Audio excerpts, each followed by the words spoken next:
When people mention that I'm the adjutant and former commander of the Sons of Confederate Veterans in New York City, you get groans and rolling eyes, but that should not be the case. Our camp of the Sons of Confederate Veterans is one of the oldest in the country. When President Jefferson Davis died, Mrs. Davis went to New York, and a whole group of Confederate officers followed her. She started a Confederate salon in a New York hotel. She wrote for the New York World newspaper. And when Grant's tomb was opened in the late 19th century, she was the guest of honor.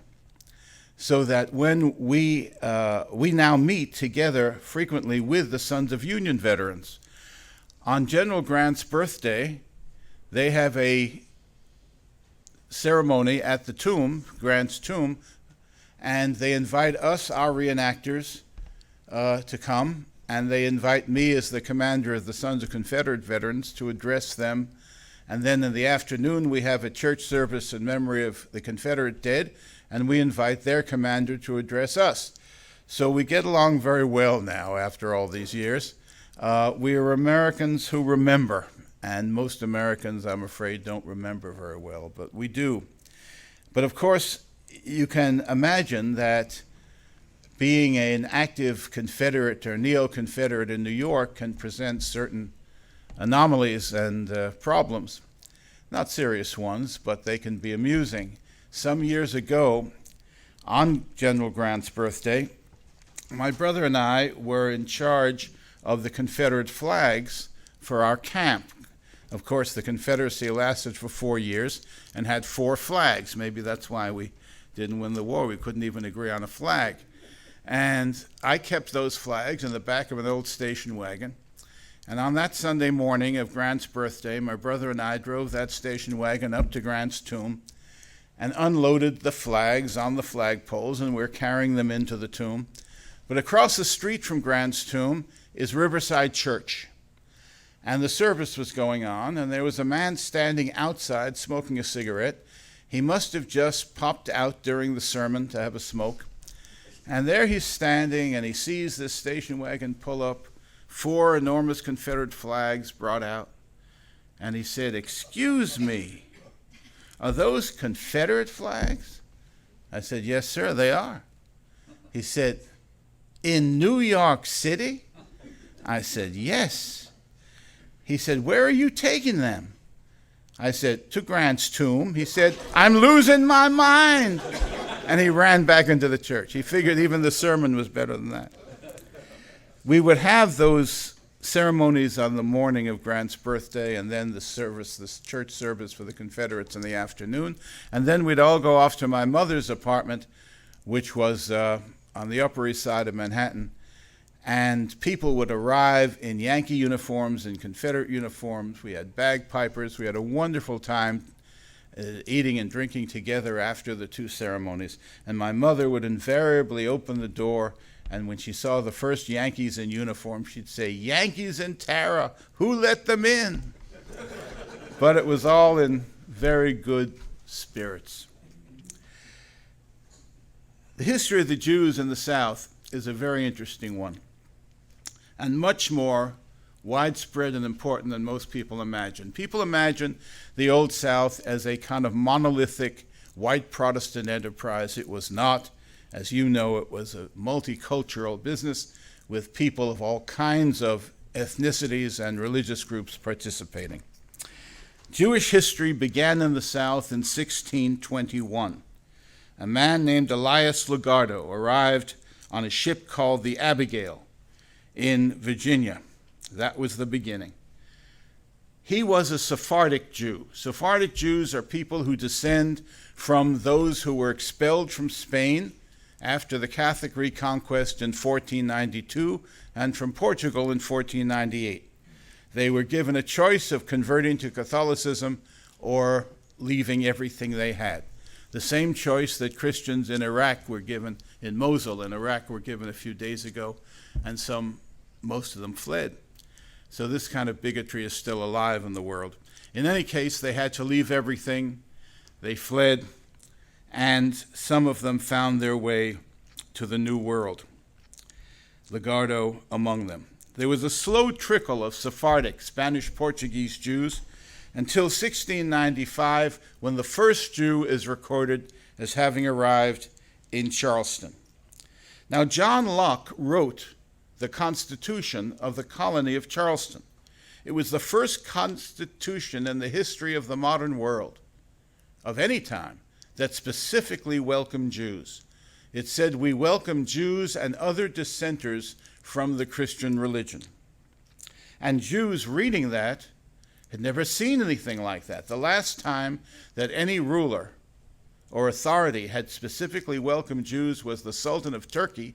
After the Spanish had expelled the Jews, the Sultan of Turkey said, "The King of Spain is denuding his country of his most talented people. I'll take them in." And they went to Turkey and enriched that empire for centuries. In any case, this was something new in the modern world. And Jews flocked to South Carolina. They were drawn by the promise of complete religious freedom. The newcomers were rapidly accepted by their neighbors. In 1773, a planter, Francis Salvador, a Sephardic Jew from England, was the first Jew elected to a modern assembly in the history of the world. He was elected to the South Carolina Provincial Congress, and later he died fighting in the Revolutionary War. In 1735, the first Southern synagogue was established in Savannah. Mikveh Israel, remnant of Israel temple, which is still there, a beautiful Gothic building. In 1749, the second Southern synagogue was established in Charleston, still there on Hazel Street in its new incarnation. Only in Charleston could a building built in 1839 still be referred to as the New Temple. The old one was 1749, then it burned down, and they rebuilt it in 1839, and it stands today, a magnificent Doric Greek Revival building. Well, with independence in 1776, the Jewish population spread across the South. In 1789, Beth Shalom Synagogue in Richmond was founded. And in 1800, there were 500 Jews in Charleston, the largest Jewish population in America. By 1820, there were synagogues in Petersburg, Virginia, several in New Orleans, and in towns throughout Georgia. The earliest settlers were, as I said, all Spanish and Portuguese Jews. But there was a big change coming. From 1800 to 1860, 100,000 Jews arrived on these shores, and they were not Sephardic Jews. They were from Germany and Central Europe. And they soon eclipsed the earlier Sephardic population. They were fleeing from failed revolutions of 1848 in Central Europe, and they rapidly acculturated. The Southern Jews acculturated but did not assimilate. In other words, they kept their traditional religion, but in every cultural and social way became just like everybody else. That was quite different from the patterns in the North. So they kept their ancient faith. After all, this is a very religious region, as we heard yesterday in that fine presentation. But the Jews, in their acculturation process, developed an entirely new form of Judaism. It had raised its head slightly in Germany in the late 1700s, but it really took off in Charleston, and this is called Reform Judaism. During a meeting of the congregation Beth Elohim on Hazel Street in Charleston in 1824, an ancestor of mine, Isaac Harvey, who was a teacher, grade school teacher, stood up and said, "Look, we don't speak Hebrew. Why are we praying in Hebrew? The service here is 3 hours long every Saturday morning. Why? Because we repeat everything 5 or 6 times. Cut out the repetitions. We'll have a nice hour service, like our Protestant neighbors. We would like to sit next to our wives in the synagogue. The women are now on the balcony, Eastern style. The men on the first floor. Let's sit together in family pews. In the East, where Judaism comes from, you cover your head to show respect for God. In the West, we uncover our head. So let us worship bareheaded rather than with skull caps. Let us take the pulpit, which at that time in the synagogue was in the middle of the floor, and put it up in the front, the way it is in the Protestant church. In other words, shorten, Americanize, and Anglicize the service, make it comprehensible to people who are English-speaking people and part of the general society. Well, he was kicked out, and he went up Hazel Street to East Bay, and he founded the Reformed Society of Israelites. He was a very young man. That was in 1824. But in 1839, when one of the periodic fires swept through Charleston, devouring the old temple, he and his friends were now almost middle-aged, had enough money to build the new temple. So they are the ones who built the new temple, and they put an organ in. Now, traditional Orthodox Judaism will not use instrumental music on the Sabbath, levity. You can't have that. But Reform Judaism, which is what they were developing, does have an organ and a choir. So when they put that organ in, and the choir, and the English service, and shortened it, and Americanized the whole thing, the Orthodox contingent left, and the Reform Jews took over the Hazel Street Synagogue and came to dominate gradually Judaism all over the country. It was a phenomenon of the German wave of immigration. So the first Jews that came here were Spanish and Portuguese, and they were Orthodox. The second wave in the 1840s and 50s were German, and they were Reform. And then the next wave wasn't to come until the 1880s with Russians and Poles, and they were Orthodox again, but that brings us far beyond the story that I'm telling here. So Reform Judaism began to spread and spread, and the Jews became more and more prominent in Charleston, especially in Charleston and in New Orleans. Dozens of Jewish businesses were all up and down King Street. There were many Jewish towns, such as Sumter and others, where almost all the retail businesses were Jewish. The Jews were prominent doctors, lawyers, pharmacists. Some were planters, but mostly were entrepreneurs, business people, shopkeepers, and a few were leading politicians. They were represented in every aspect and area of society. There were Jewish mayors in a number of southern towns, only in southern towns, not in the north. Dr. Mordecai DeLeon was the mayor of Columbia, South Carolina. The mayor of Beaufort, South Carolina was Jewish before the Revolution, and today is also Jewish. Not the same man.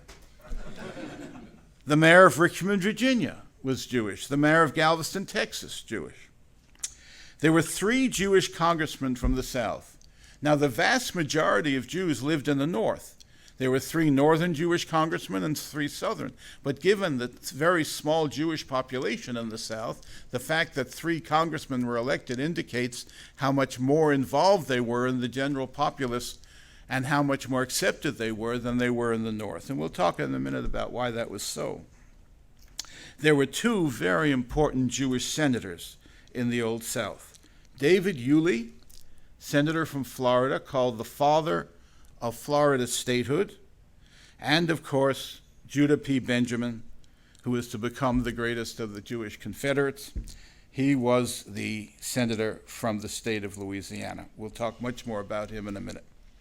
Edwin Warren Moise, Speaker of the Louisiana House, later became a Confederate cavalry officer. Henry Hyams, he was the largest landowner in Louisiana, and he became the lieutenant governor of Louisiana. Many important businessmen were Jewish. Raphael Moses was a 5th-generation Sephardic Jew whose ancestors had come from England. He kept a thriving plantation in Georgia with 47 slaves and introduced the peach industry to the state of Georgia. So he's responsible for that. There were prominent Jews moving west together with the nation in settlements in Alabama and Mississippi, in Tennessee, in Texas, in Arkansas. Many of them were originally from South Carolina. In all, in 1860, there were 25,000 Jews spread across the South. The Old South was very hospitable as a home for Jews. There was much less prejudice there than in the North. Why? Why were they welcome? I think there are a number of reasons. And if I were to think more about it, I suppose we could come up with more. But these occur to me. Number one, as we were told yesterday, the South's denominations of Protestantism were traditional and conservative, but socially much more open than in the North, where you find the Yankee Puritans, bigoted, narrow-minded, our way or the highway attitudes. The South, with its acceptance of the sinful nature of man, accepted that everybody wasn't going to be right on everything, that we and our neighbors are going to differ on a great many things, and who really knows which of us has a monopoly on truth, if anybody. So there was a tremendous tolerance, a very interesting combination of traditional theological orthodoxy with openness to dissent. The South was dominated not by Puritans, but by socially progressive and tolerant branches of Protestantism, not theologically progressive, but socially progressive. Episcopalians, Presbyterians, Baptists. They weren't Puritan Yankee New Englanders. The Old Testament stress in the Presbyterian Church made the Presbyterians very welcoming of Jews. On the other hand, in the Episcopal Church, where there wasn't that kind of Old Testament stress, you had a cultural connection to Jews. Upper middle class people, educated people, the same values of art and literature and education. So you have the Old Testament stress which made the Baptists very open to them and the Presbyterians, and the cultural similarities which made the Episcopalians open to the Jews. And of course, the Baptists had been so busy being persecuted themselves, they never had any time to persecute Jews or anybody else. So there were tremendous similarities along different lines with the new Jewish immigrants. The Jews also were not suspect like Catholics. Why were Catholics suspect? Because they were thought to have a foreign potentate, a pope somewhere telling them what to do. The Jews were religiously completely disorganized. Judaism is a congregational system. There is no pope. There's hardly a national organization. Today you have something of conservative, Orthodox, and Reform national organizations. But still, individual rabbis are pretty independent. But in those days, there were no national organizations. So the Jews were totally unthreatening. They didn't represent any foreign infusion of a power centered somewhere else, such as Rome. Point 4, the South needed immigrants. Most immigrants went to the North. Ultimately, this proved the undoing of the Confederacy. All those thousands and hundreds of thousands of Irish immigrants and others pouring into the North. We didn't get them. But the Jews, many Jews came to the South, and they were welcome as new additions to the population. 5, and this I think is a very interesting point. The ideal in the North was an entrepreneurial ideal. Everybody wanted to be a shopkeeper or a businessman. The ideal in the South was an agrarian ideal. Everybody wasn't part of the plantation economy, but that was what everybody wanted to. They all were aiming at that. But the Jews generally were city folk. They weren't competing with anybody. Sociologists tell us that prejudice arises when people are competing for jobs or positions in society. If everybody is competing for the shop on the corner, you're going to have conflict. But if the ideal of the general society is to own a farm, and the ideal among the Jews is to be business people, well, there's no competition there. In fact, each one will complement the other. And the Jews filled a very important niche in society economically, as they did socially. So without the competition, there would be no reason for prejudice. They made a great economic contribution, and they complemented rather than competed with the Christian agrarian elite. Jews enriched society. They stressed education and hard work and family values and old-time religion. Even if it was their own peculiar kind of religion, the old-time religion values were the same between Judaism and Protestantism. They were professional men. They were men of learning and culture. And this, of course, was very impressive to Episcopalians and the learning to Presbyterians. Christians were in awe of their Hebrew neighbors who could read Hebrew. You could bring a Bible to them and they'd tell you what the actual Hebrew said. There are so many instances in the history and the memoirs of Jewish Southerners of some fellow who has no particular great education, but he can read and write Hebrew the way the average religious Jew could. And so people would bring him texts and problems. Ministers would come to the local Jewish pharmacist and ask him his opinion on what this term in the Bible meant. And they would often be invited to dinner to counsel the various clergymen of the denominations in the towns of the South. So they were very much in demand. Most Southerners seem to be very proud to have Jews in their midst. I have a collection of essays called A Place Called Due West. My family, some of them lived in Due West, where Erskine College is. And one delightful article from 1850-something talks about a Passover meal that was held in my great-great-great-uncle's home. And it says, "We are a small town, but we are honored to have sufficient number of Hebrews in our midst to celebrate the Passover dinner this year, and the people who were at the dinner are as follows." You know, in a small town, someone has a dinner party, and the social page will list everyone who was there. Well, I was amazed to find that it was at the home of Professor Moses Winstock, who was my great-great-great-grandmother's brother, and one of the guests was a peddler who was passing through named Harris Levin, who turned out to be my great-great-grandfather, and no doubt met Professor Winstock's daughter, whom he later married, at that dinner. So it's remarkable. You read an old 150-year-old article in a paper and you find how your ancestors met. But these people were very proud to have Jews in the vicinity. And stories like this appear over and over again. So they were very welcome, and everyone seemed very friendly to this totally non-threatening group that added so much to society. Well, the Jews responded to this welcoming attitude with gratitude and loyalty to their new home. In 1840, when the new temple in Charleston was officially opened, the pews were filled with worshipers, but also with state and city officials and dignitaries from all over the state, Christian clergy of all denominations.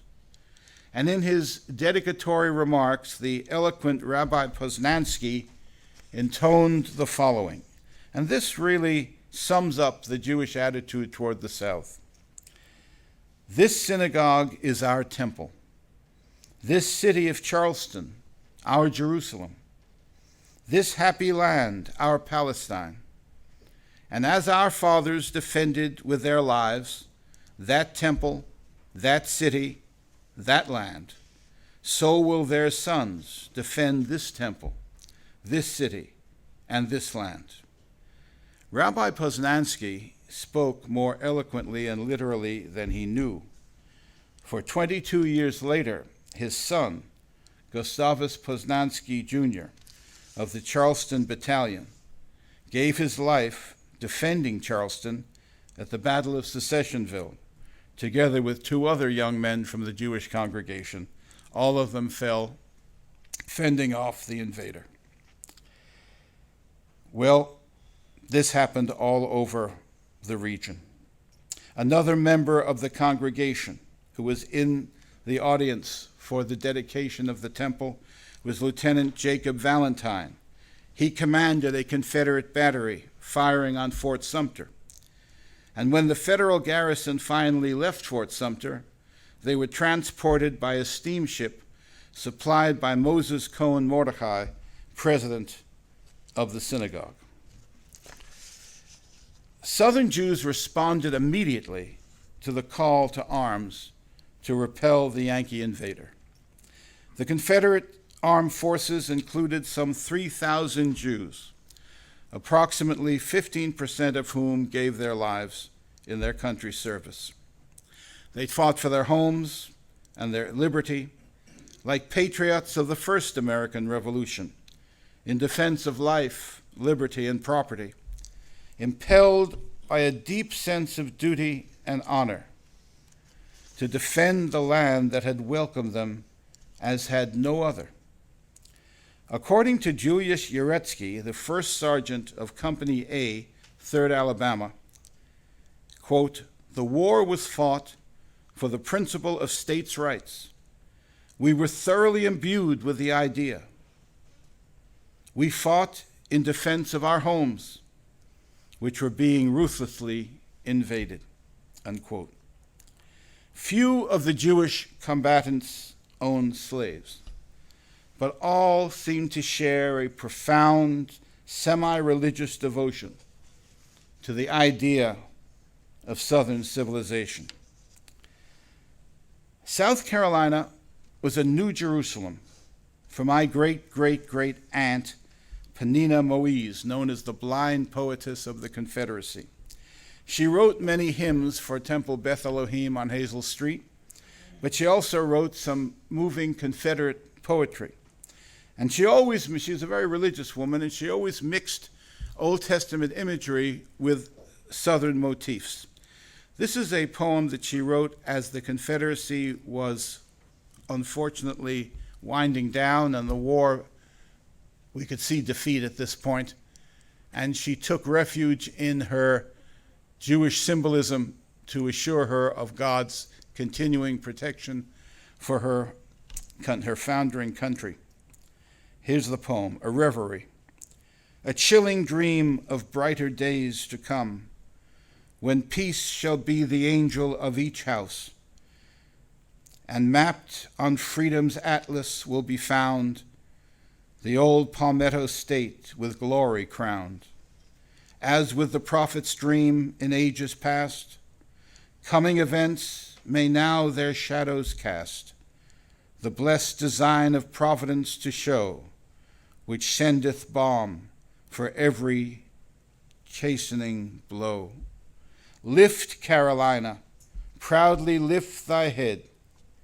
God through the desert hath thy children led. Now across the South, Jewish Southerners flocked to the colors of the newly born Confederacy. As I said, 3,000 in all. General Lee said he had 10,000 Jews in the army, but we believe he generally is capable of certain kinds of errors. I think he thought a lot of the German names were really Jewish names, but it's impossible there were 10,000, probably more like 3. There were dozens of lieutenants, and many of them were cited for distinguished service.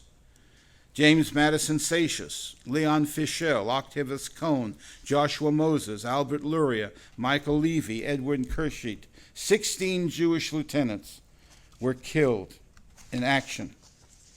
A number of Jews served as captains and were also cited for bravery. Edwin Warren Moise of Sumter, he raised his own cavalry company, the Moise Rangers, at his own expense, 50 men, and he led them through the entire war up to the Battle of Bentonville. He took part with Wade Hampton in the Great Beefsteak Raid, in which they rounded up an entire herd of Yankee cattle and fed the army with it. And years later, in 1876, when the people of South Carolina seized the control of their state again from the carpetbagger, Moise ran on Wade Hampton's ticket as Inspector General, as Adjutant General of South Carolina. There were Jewish captains: Ezekiel Levy, Isaac Lyons, Jacob Cohn, Samuel Yates Levy, Henry Isaacson. All of these were distinguished captains. And there were several well-known majors, primarily Raphael Moses, the aide to General Longstreet. Adolph Proskauer, who became the father of a famous judge. He was cited for conspicuous gallantry as a major in the Confederate Army. Alexander Hart. There were a number of colonels. Samuel Hyams, Leon Marks, Abraham Myers, who was the Confederate Army's quartermaster general. He took care of the uniforms, the supplies, and most importantly, getting the trains to run. So Myers was in charge of that. The whole Confederacy was held together by a railroad system. There are a few interesting anecdotes. There's so many, but here are a few that might interest you. Benedict Oppenheimer. He was from Tennessee. He was perhaps the only totally deaf man in the Confederate Army. He was deaf since 2 years old when he contracted scarlet fever. He was a passionate Confederate, and he tried to enlist in 1861, but of course, being deaf, they wouldn't take him. So he ran away from home and somehow tried until finally he succeeded in joining up. He fought in 11 battles, a totally deaf man. And he was always picked to fire the cannon, he said, because his colleagues said, well, the noise from the cannon wouldn't hurt his ears anyway because he was already deaf. But apparently he was a very effective cannoneer. Max Froenthal, the Summit Rifles, Company A, 16th Mississippi. At Spotsylvania Courthouse in May 1864, he fought at the Bloody Angle. It was a 24-hour battle, close hand-to-hand combat, the armies only a few yards apart. He stood his ground in the fiercest combat. His colonel described the scene, quote, "The little fellow, insignificant in appearance, had the heart of a lion. For after hour, he stood at the immediate point of contact with the enemy, amid the most terrific hail of lead, and coolly and deliberately loaded and fired without cringing. Observing him, the thought occurred to me how a handful of Jews in the Bible could drive before them 100 kings. They were all Froenthals." And in Mississippi, for years after the war, if a person showed particular bravery, he was called a regular Froenthal. Perry Moses, I'm proud to say my cousin, who is buried in the Hebrew Cemetery in Columbia, South Carolina, died heroically at the famous charge at Malvern Hill carrying the flag. You know, very often the battle flag would change hands 6, 7, a dozen times in one charge. Those boys knew that the minute they picked up that flag, every Yankee gun would be pointed at them. And yet they vied with each other for the honor of carrying the colors. One boy would carry it, he would be shot down, another would pick it up, he would carry it, he would be shot, another would pick it up. And my ancestor was the last one. He actually got to the top of the hill, but he too died at the age of 18 years and 18 days. His mother never recovered from the shock, but he died gloriously. In the Navy, there were combat naval officers. Captain Perry de Leon. He wrote, "In our war with the North, every male descendant of old Jacob de Leon between the ages of 15 and 50 served. 4 gave their lives." Captain Levi Charles Harvey of Galveston, Texas, listen to this, was a career U.S. naval officer. He resigned his United States commission in the Navy and entered the Confederate Navy at age 68 with his 2 sons, who also became sailors. Now, due to his age, he was assigned to training sailors. But with the manpower shortage, eventually he saw action in the battle to recapture Galveston. At age 70, he commanded a gunboat at the action in Galveston. I was at the restaurant in New York some years ago, and I heard a Texas accent at the bar, and I started talking, and I said, "Where are you from?" He said, "Galveston." I said, "Oh, yes, my ancestor, Commander Harvey, helped save Galveston from the Yankees." He said, "You ever been to Galveston?" I said, "No." He said, "Should let the Yankees have it." Well, I don't know. I've never been there. David Lopez of Charleston designed and built the Little David, a semi-submersible submarine, before the Hunley, and it attacked Federal ships blockading Charleston. It was built right on East Bay in that pink house, that third house up from the battery, South Battery. Major Raphael Moses, General Longstreet's quartermaster general, his 3 sons all fought in the army. And doctors, Jewish doctors. The question, why are there so many Jewish doctors? Because when Moses came down from the mountain, he had 2 tablets. All right, forgive me. The first Surgeon General of the Confederacy was David Camden de Leon from an old Sephardic family. He became medical director of the Army of Northern Virginia. Dr. Simon Baruch, the father of the great financier Bernard Baruch, was a distinguished Confederate surgeon and Southern patriot. And Phoebe Levy Pember of Charleston, a very interesting woman, became the matron of the largest hospital on earth, the Chimborazo Confederate Hospital up beyond Churchill in Richmond. You keep going, you know the church where Patrick Henry said, "Give me liberty, give me death." You keep going further up the hill, and that whole hillside, whole hilltop, was covered by the Chimborazo Hospital, and she took care of her boys, as she put them, throughout the war. And when the Yankees arrived, they said, "Madam, you've got to get out of here. The Yankees are coming." And she met them with pistols drawn. And she said, "You don't touch my boys, but if you allow me to continue to help them, I'll also help the wounded of the Union." And she stayed there for several years working on the wounded men from both armies. So there were, these are just a few. Dr. Columbus de Vega commanded a floating hospital ship during the siege of Fort Sumter. In many Jewish families, every male member joined up. The Moses family of Sumter gave 5 sons to the cause.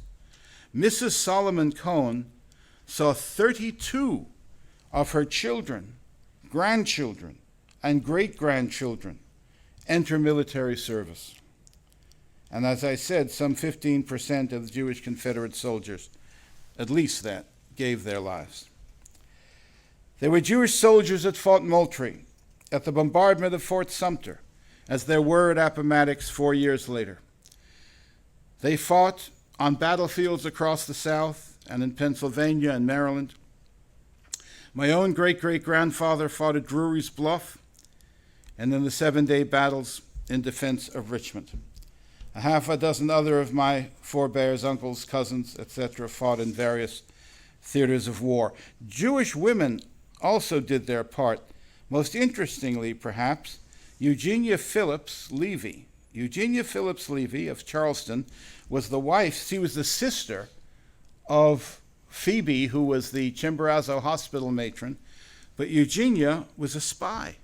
She was the wife of Alabama Congressman Philip Phillips, a close friend of Jefferson Davis, and she served under Judah Benjamin, who was the Confederacy spy master, bringing Confederate dispatches from Washington to Richmond back and forth. And that brings up Judah Benjamin. Before concluding, I want to make some specific remarks about him, as certainly the most important of the Jewish Confederates. Here's a sketch of his life. Judah Benjamin was a Sephardic Jew. He was born in 1811 in the Virgin Islands. His family moved to North Carolina in 1813 and then to Charleston in 1821. His father was a King Street merchant. He was a member of Beth Elohim, the Reformed Society of Israelites, and he was confirmed there when he was 15 years old. He was educated in a private school in St. Michael's Alley and then attended Yale University from the ages of 14 to 17, precocious. He moved to New Orleans in 1828. He learned French and Spanish. He studied law. He was admitted to the bar in 1832, and he rose quickly as a brilliant courtroom lawyer. He was admitted to the practice of law before the Supreme Court, and he had a meteoric political rise. In 1842, he was elected to the Louisiana House of Representatives. In 1852, he rewrote the state constitution. In the same year, he was elected to the Louisiana State Senate and then to the United States Senate. And he served from 1853 to 1861.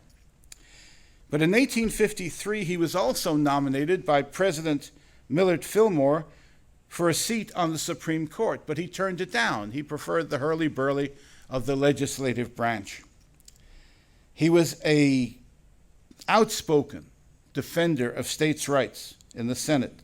He had a tremendous knowledge of international law, was a close friend of Jefferson Davis, and one of the great orators of the Senate.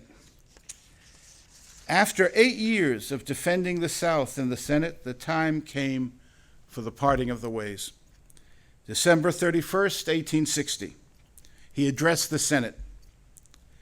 And now, senators, within a few weeks, we part to meet as senators in one common council chamber of the nation, no more forever. We desire, we beseech you, let this parting be in peace. What may be the fate of this horrible contest, no man can tell. None pretend to foresee. But this much I will say, the fortunes of war may be adverse to our arms. You may bring desolation into our peaceful land.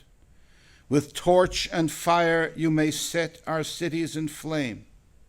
You may bring on civil war, or, if possible, worse.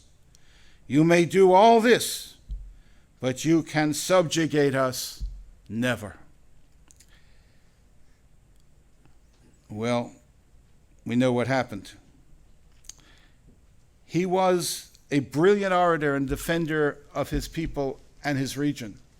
But he was no fanatic, and he could always appreciate his enemies.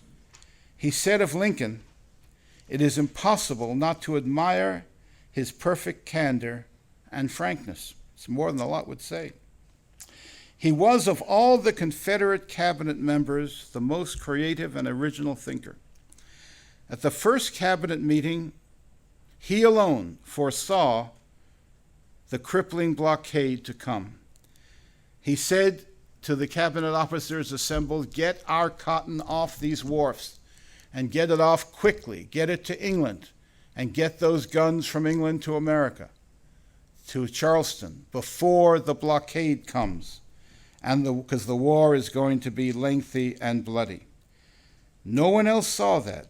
Secretary of War Walker laughed in Benjamin's face. He took out his handkerchief and shook it in Benjamin's face, and he predicted, "All the blood to be shed in this contest, I'll be able to mop up with this handkerchief." President Davis said Benjamin was, quote, "the ablest and most faithful member of my cabinet," unquote. He certainly had the most foresight. February 21st, 1861, he was appointed Attorney General and closest advisor to President Davis. November 21st, 1861, he was appointed as Secretary of War. He worked closely and got along very well with General Lee, but he clashed with Beauregard and Johnston, and really was not suited to the position. He was a statesman, he didn't know much about tactics.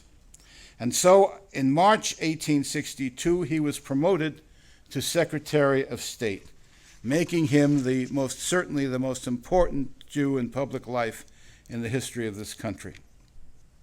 Unofficially, he became the Confederacy spy master, which was later to force him to stay out of the country after the war. We'll see why. He was the commander of the Confederacy Secret Service. He was known widely as the brains of the Confederacy. He was the third in order of succession after the president and vice president.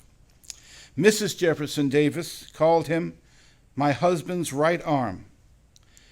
Now, in the 1970s, I was a graduate student, and I was doing some writing for President Nixon. Nothing important, just some input on some speeches.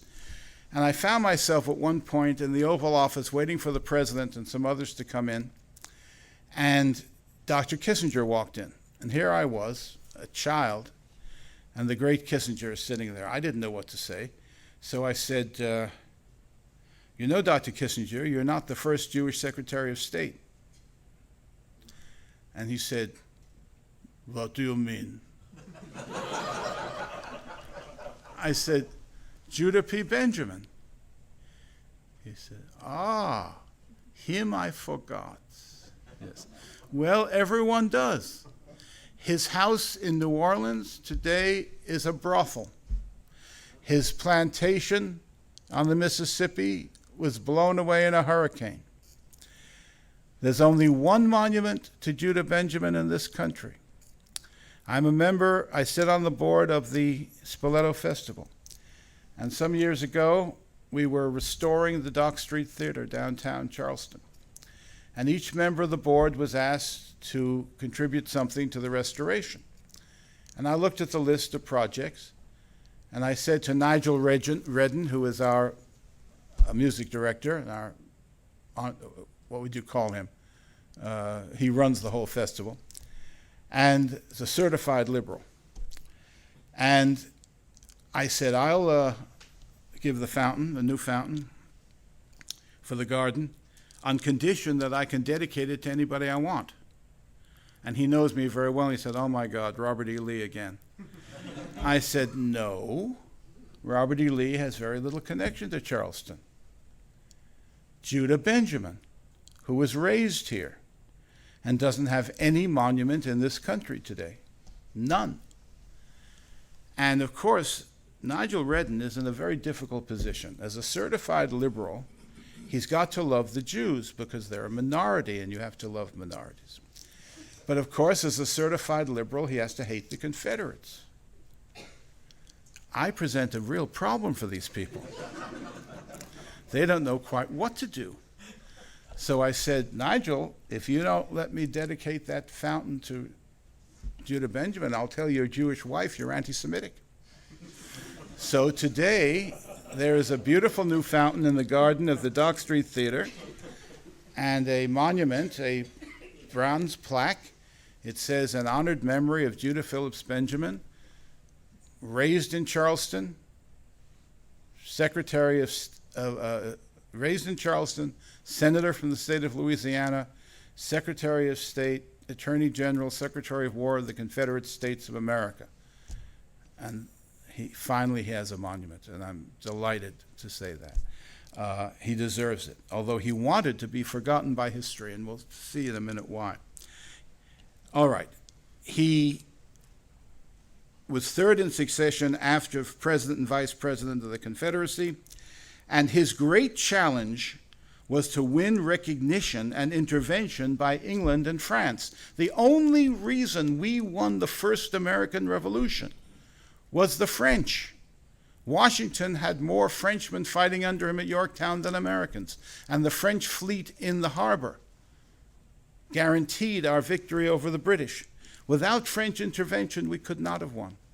And the Confederacy believed that if we could just get the British and the French to intervene, and it would be to their interest to split the United States in half, then we could have our independent country.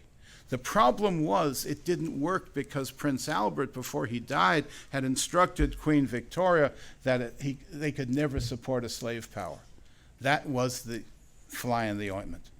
So it didn't work. But he tried and tried and tried every possible way to get, and Napoleon III would not intervene without England going first. And England wouldn't do it because of what Albert had told Victoria about supporting a slave power.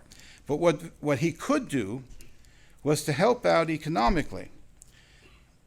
He had international connections in Europe such as no other Confederate leader had.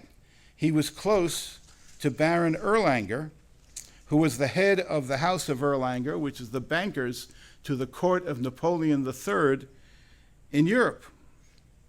And Judah Benjamin personally negotiated a loan with the Erlanger Bank at very favorable conditions for the Confederacy of $2.5 million. In those days, an enormous amount of money. And it sustained the Confederacy for some time. So he was of great help in that way. Even as the fortunes of the Confederacy waned, Benjamin came up with one last desperate plan to save the cause.